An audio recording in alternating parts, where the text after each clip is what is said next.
guys! Welcome back to my YouTube channel, This Bee Princess. I'm here again for another vlog. So, ayun na nga guys. Kita nyo naman yung damit ko. Diba? Yan po talaga is may kakambal ako at may kakaparehas ako ngayon. Pero kaaway ko siya ngayon. Ano yung kambal pa ba yun? Kasi magkaaway. Opo, magkaaway kami ngayong araw na to. Kasi nga ganito po yun. Naglalaro po kami ng habulan. At kinuha ko yung unan ko na, share ko na yung zombie. Tapos ang ginawa po ba naman niya, kukuha din siya ng unan. Tapos hinablot ko lang yung unan. Umiyak na agad. Diba? Iyakin yung babaeng yun. Sino kaya yun? I-reveal ko na lang siya mamaya. Tapos kakain muna kami. Pipilitin ko muna makipagbati sa kanya. Kasi para mas maganda naman yung vlog kong magkaganito, diba? So, yung exciting, diba? So, ito nga po pala, guys. Guys, napansin ko pala na humahaba na ang hair natin. Diba? Ayan po yung kambal ko. Punta ka daw dito. Punta ka, pa-reveal ka na. Ayan po siya, oh. Diba? Matchy kami. Uy ka dito. Kambal kita, dapat napunta ka dito. Gusto tayo? Saan po yung kambal ko? Diba kukul kami? Sabi ko kay Ate Mel, baka bukas na lang mag-video.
Hi guys! So, tapos na po kami kumain ng Tagay, anak. kambal ko.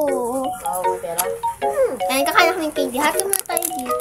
Kasi dito pala, hati muna tayo. Mama, gawin mo yung kaya yung ano. Yung ginagawa nila mama. Ako sa Mama, gawin mo Tapos kaya. Andreas kayo. Ano naman na mama? Ano na ko hayop?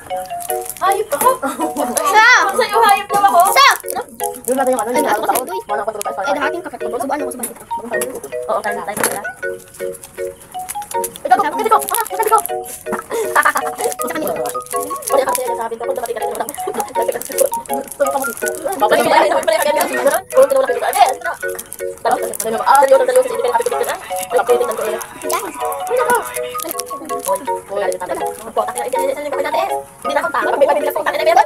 Hindi ko na nila. Hindi ko na sila papayaman ng kapatid niya. Hindi ba nilang hindi na pera doon? Ang nagkasama daw sa tingin na ba? 51 doon.